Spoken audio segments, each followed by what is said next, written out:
asmara iya kae tak duwe tresno tanpa bantal tanpa rasa bota-bote wong paman kasmara bubuk kae nyimpen wati nganti besok ora bakal lali bubuk kae kebak trita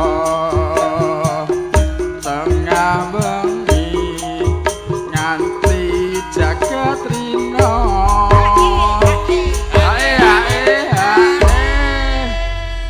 ngangge ngepos barang mengkeh-mengkeh tanuji Mas tanah wis suwek ya ngono kuwi wis umur heeh lha nggih kemarin Pak nggih to alon-alon ra wis suwek wis suwek Pak Guru wis suwek pun suwek Mas Setyo Laras nggih Setyo Laras tau nanggap wis lali Pak Kamto selali tau nanggap lho Setyo Laras jos pun niki awan tahun niki lah nggih lah putu kula men 3 tahun no dadi wis wayahe nanggap neh benjing lho teko ndi meng teko catetane yo catetan sajroning ati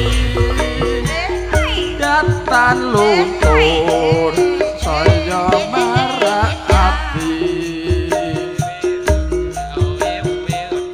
aku kowe dadi garwa marga leren nang gubuk asmara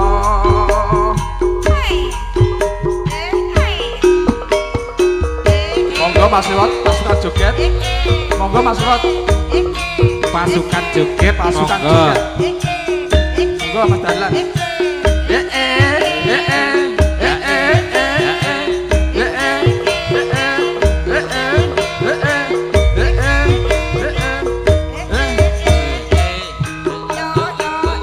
Argo Laras Setyo Laras jos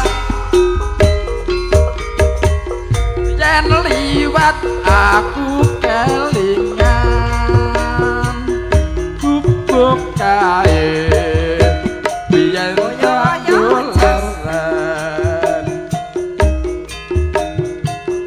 yen cagak kebak tulisan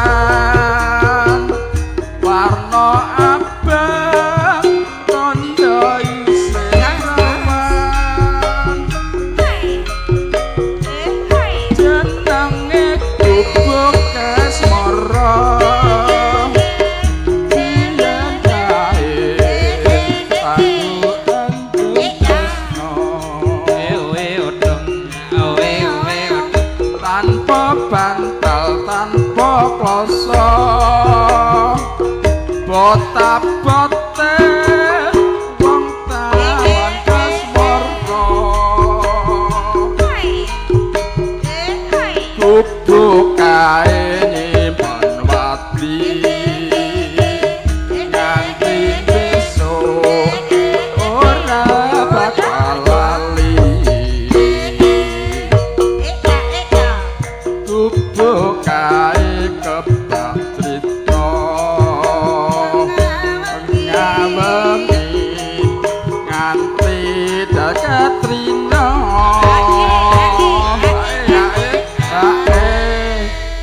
ngepos melih Mas Dahlan iki wis to sak nyanyian Mas gayeng tenan gayeng keng Mas Roto niki Setyo Laras nggih Setyo Laras jos waduh sok nanggapne Mas nggih mungkin anu putune nek 4 tahun ki wis wayahe Kang Rani disiki anu juga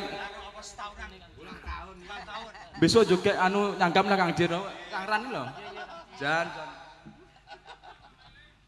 catetan sajroning ati datan luntur saya malah ati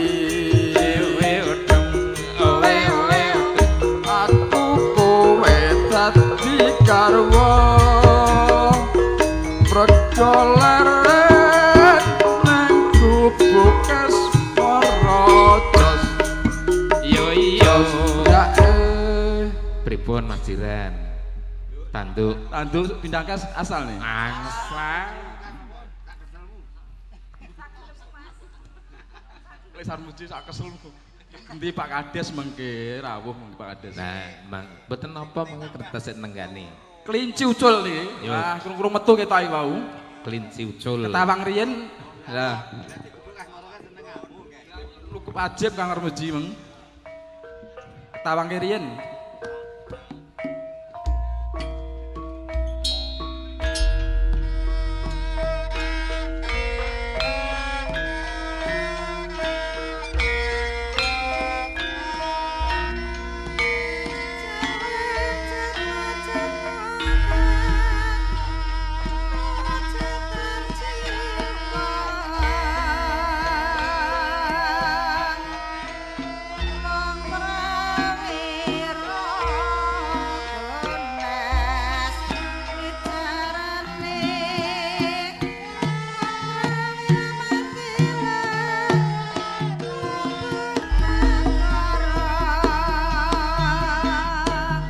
Ngubengi kutha sateruse ing desa-desa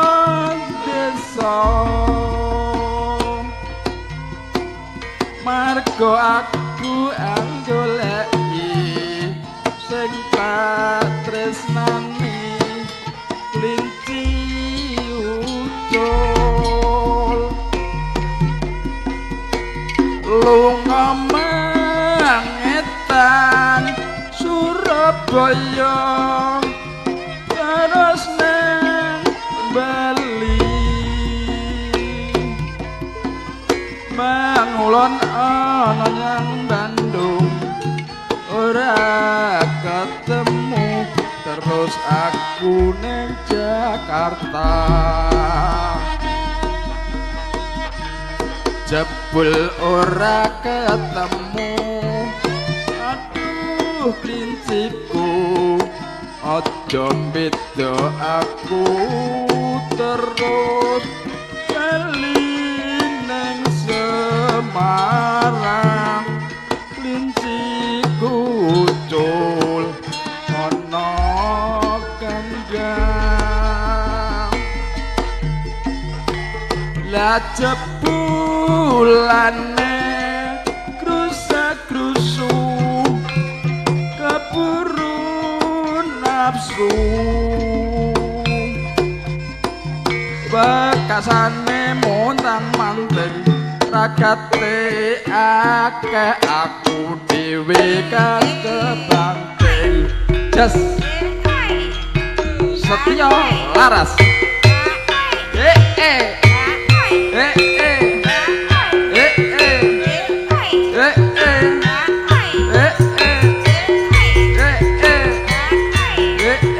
monggo Mas pasukan joget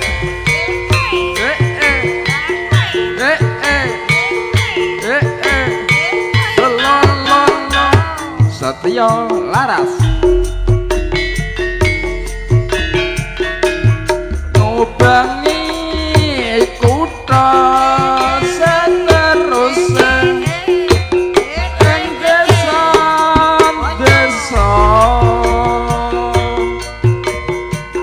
margo aku anggoleki sing tak tresnani kelinci ucul lunga mangetan Surabaya terus nang Bali mangulon ana nyang Bandung ora ketemu terus aku nang Jakarta jebul ora ketemu aduh klinciku aja beda aku terus bali nang Semarang kelinci ucul ana kandhe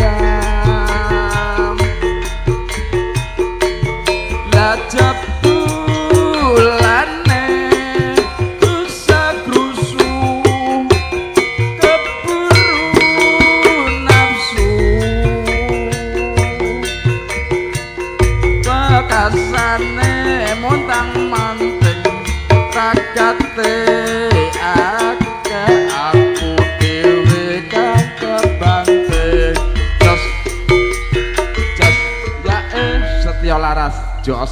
Jos. Matur suwun Pak FC ya saderengipun Niki lepat tanduk malih nyumpang. nggih mboten napa lho. Pun gantos Pak Kades. Bapak Gus Woto Kades, nggih. Lepat nyumpang ngapunten Nggih, medalipun. nggih Pak RT Pak Jiran sedayanipun mugi saged amimbi syukurna penggalih panjenengan sami.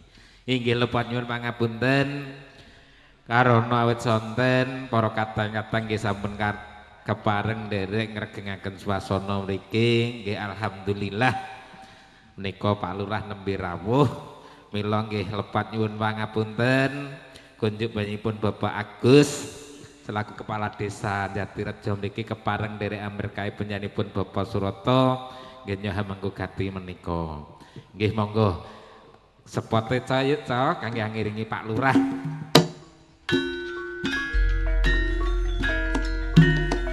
Oh iyo lepat nyuwun pangapunten panjenenganipun Pak Agus kepareng ngaturaken dana swanten wonten ngarsanipun para pepunden saestu mugi tansah saged amang-ambai regenging swasana.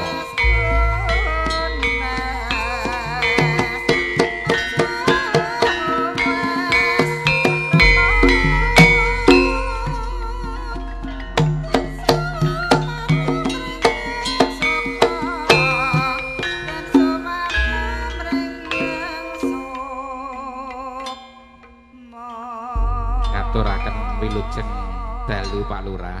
Nggih, wilujeng dalu Bapak